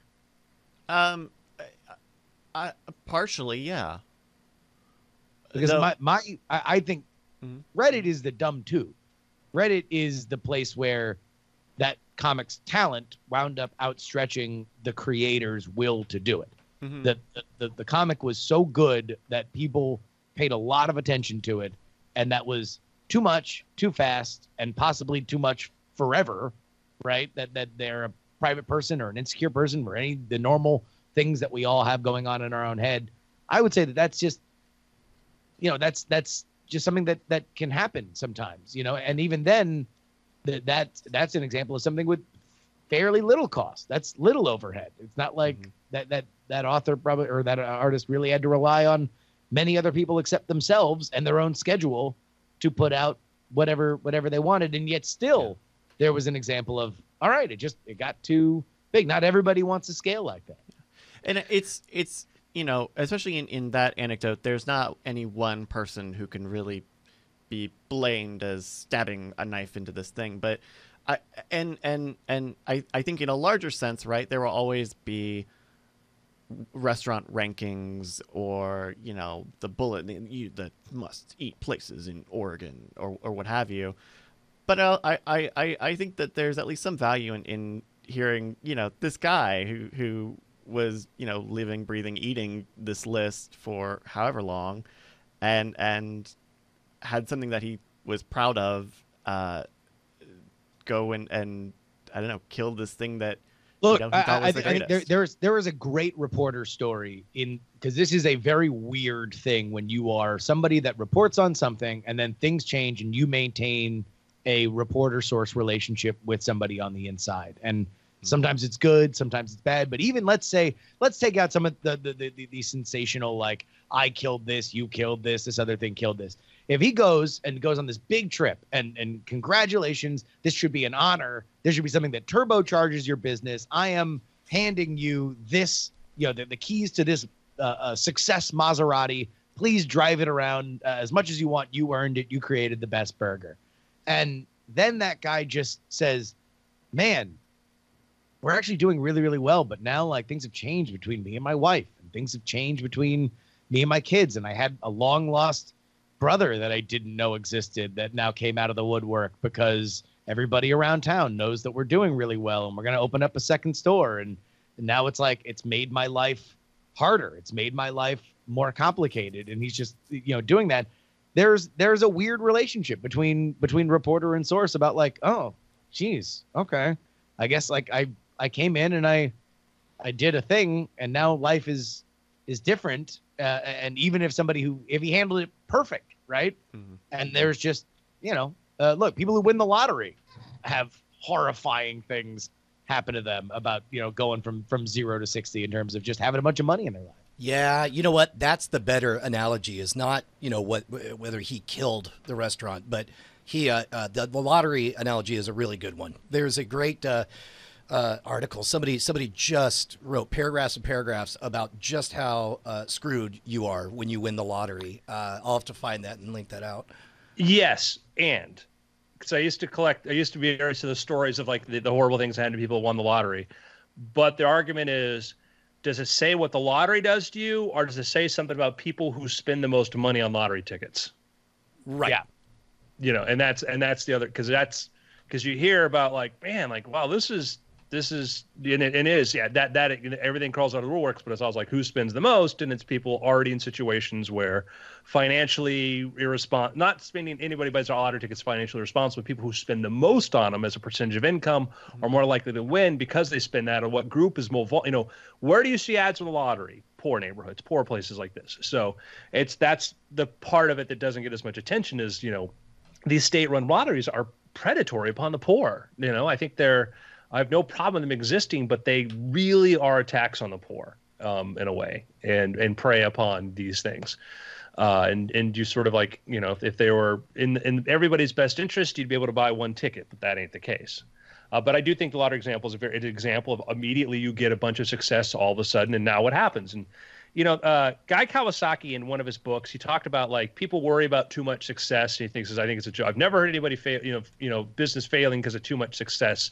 And I think the problem is with that is that's yes but if you're a company, if let's say I sold some really cool custom Houdini box idea thing, okay, and I had a couple thousand of these things to sell, and then overnight I get an order for 100,000 of them. That's fantastic.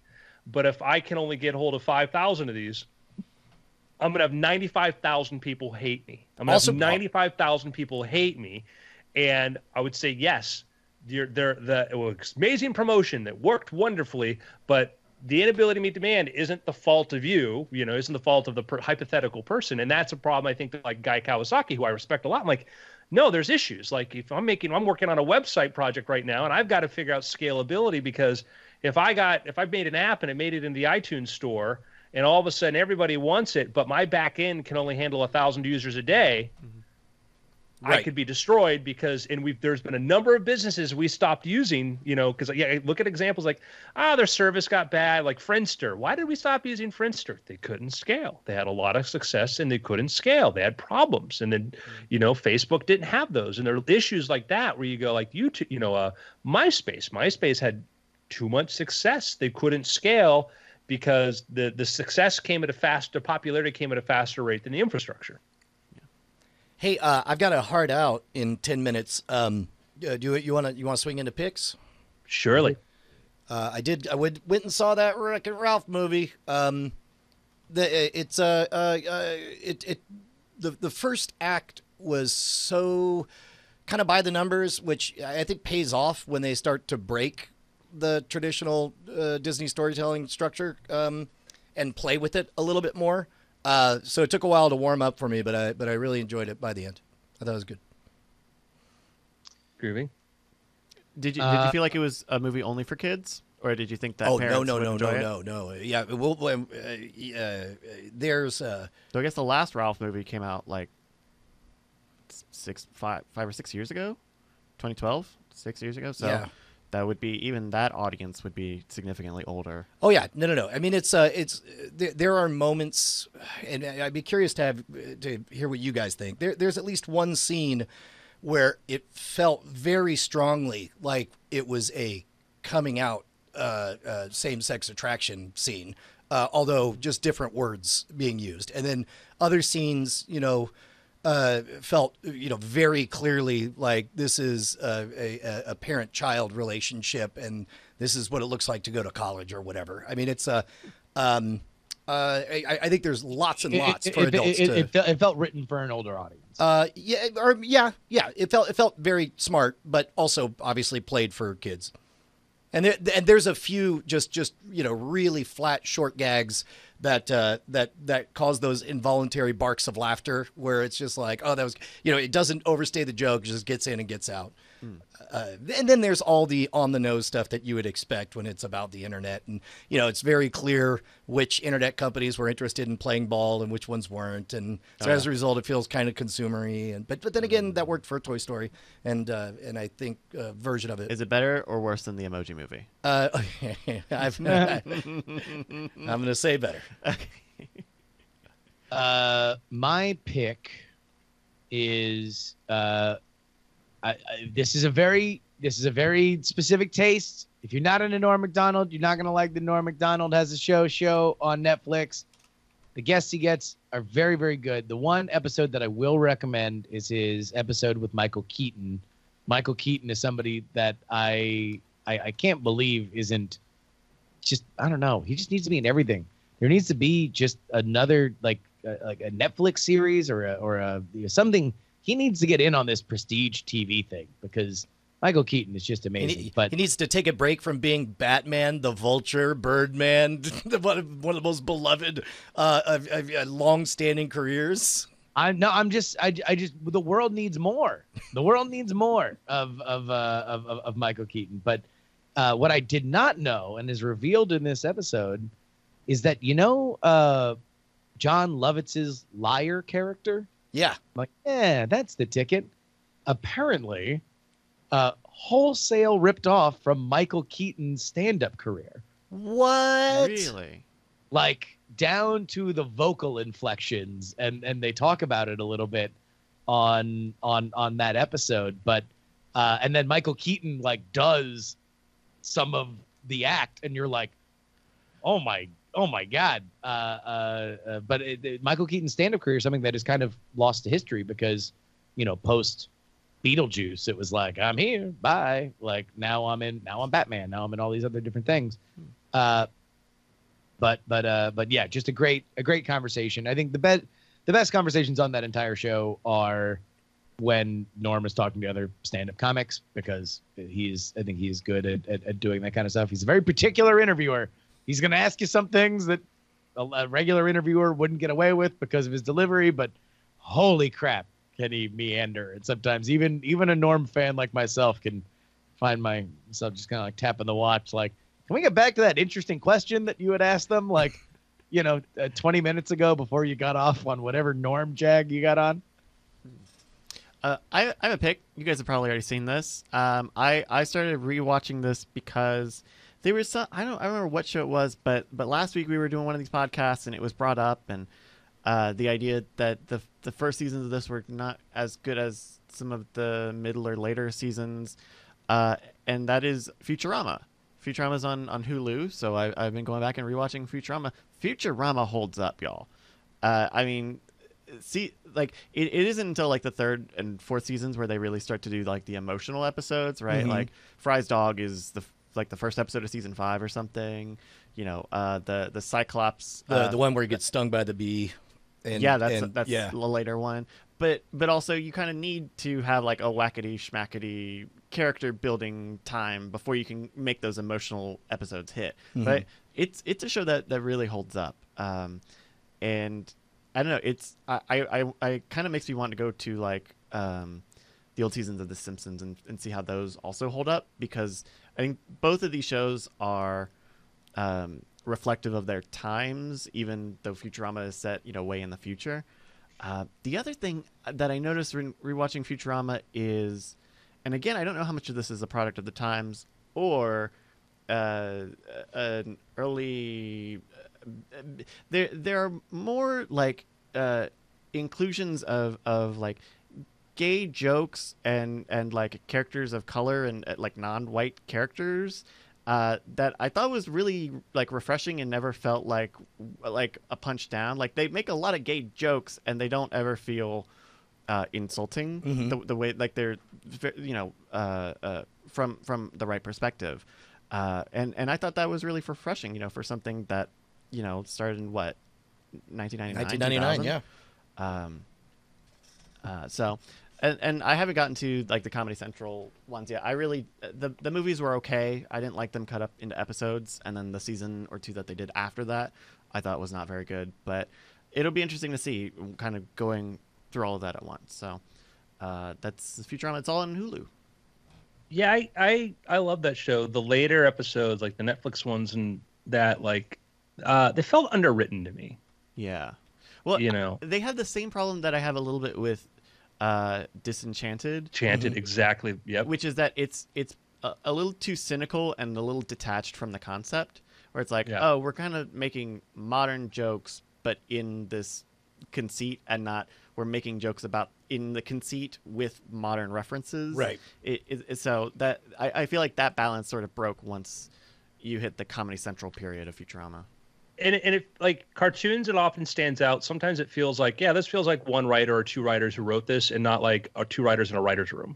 Right. And I would say that's my issue there, is it feels like that. But still, my pick. I watched last night. There's the Nat Geo has the Mars series, which I was never really kind of able to get into because of like the dramatic parts of it, like when they're trying to tell their story. Like the documentary stuff I think is amazing, but the other part, it just wasn't for me. They did an all-out documentary on SpaceX, and particularly about launching the Falcon Heavy and launching it with the Roadster. And so it's available. I bought it, it was like $5 to buy it on like iTunes, whatever. So you can buy it as standalone. I think it's available to stream some places, but I really enjoyed it. It was a really cool inside. They played with the sequence of events of stuff, which I kind of thought like, well, I understand kind of narratively what you're doing, but this sort of lost some context there. But as far as insider access to SpaceX and see what's going on, I think that the Mars SpaceX Inside SpaceX documentary is really good. Just realized that they took some things out of sequence and stuff. So you're like, wait, no, they did this thing before they did this thing, and you're watching a thing that's not the first time, blah, blah, blah. But anyhow, really enjoyed it. So yeah, that it looks like that's from season 2 of the show called Mars. The episode is called Inside SpaceX. Yep. Very cool. So Nice. There you go. Nice. It's been after. All right. Hey, everybody. Thank you for checking out the stream. We'll be back in a couple hours here with Cord Killers. Also, be sure to join us tomorrow night for Night Attack. We're going to have Jack Allison from Jack AM on the show. That'll be a really good time. Really good time. So make sure you keep watching us. Consume. That's our tagline. Night Attack. Yeah. Consume. Hashtag consume. Consume or die. You are a shark. That's the new 2018 version of Thrasher. Consume or die. Yeah, that's it. All right. Well, good night. Well, good afternoon, everybody. See ya. See you, folks.